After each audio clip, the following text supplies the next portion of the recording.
Hi, I'm Amy Colbert from the University of Iowa. And I'm Joyce Bono from the University of Florida. And I'm Purvanova from Drake University. I want to start out today by talking about our own relationship as authors on this research. Amy and I have a relationship that goes back to when we were PhD students together at the University of Iowa. And my relationship with Ina began when I was a new assistant professor at the University of Minnesota, where she was a doctoral student.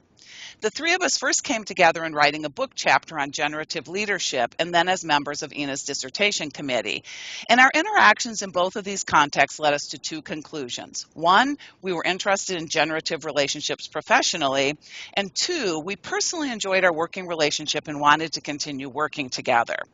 So as we wrapped up our book chapter, we decided that we would try to always have an active research project involving the three of us. And that decision led to initial conversations about workplace relationships and eventually to this project.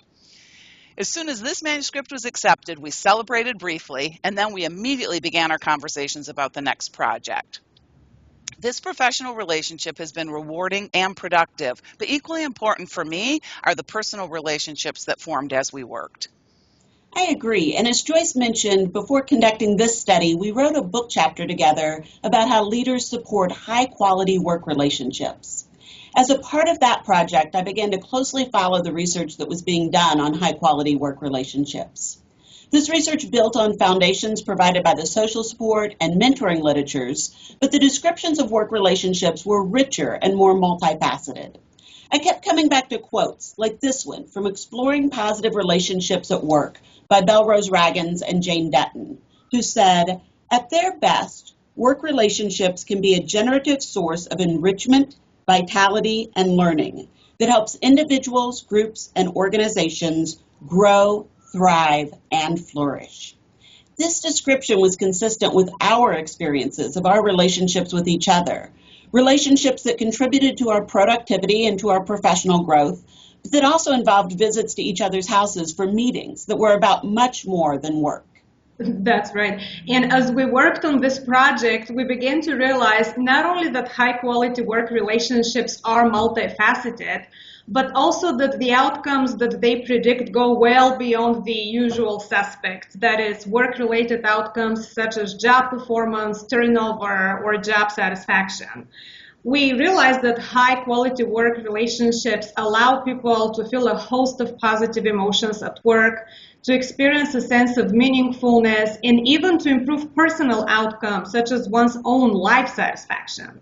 So in this research, we linked the 6 functions of high-quality work relationships to the concept of employee flourishing. We love this concept as an overall umbrella because it captures the idea that even in the workplace, employees need to experience high levels of well-being in order to be fully functioning individuals. So we believe that there is great potential in high-quality work relationships that organizations and leaders really could harness. There's one more thing that's probably worth mentioning relative to our relationship, and that's that we've taught together as well. We use this research on workplace relationships as the basis for 2 undergraduate research experience classes that we taught together. In both classes, all 3 of us were involved, some of us in person and sometimes via live interactive video. Yes, and the relationships that we developed with these students were beneficial really for all involved.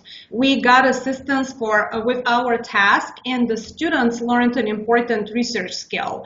But beyond that, these relationships were meaningful because we all felt like we got to give back to a group of students who had similar career goals to the ones that we had at their age.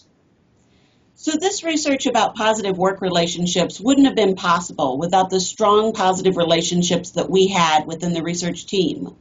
Working together gave us a chance to nurture those relationships and to create new relationships as well. And as our research shows, that has had positive implications for our work and for our lives.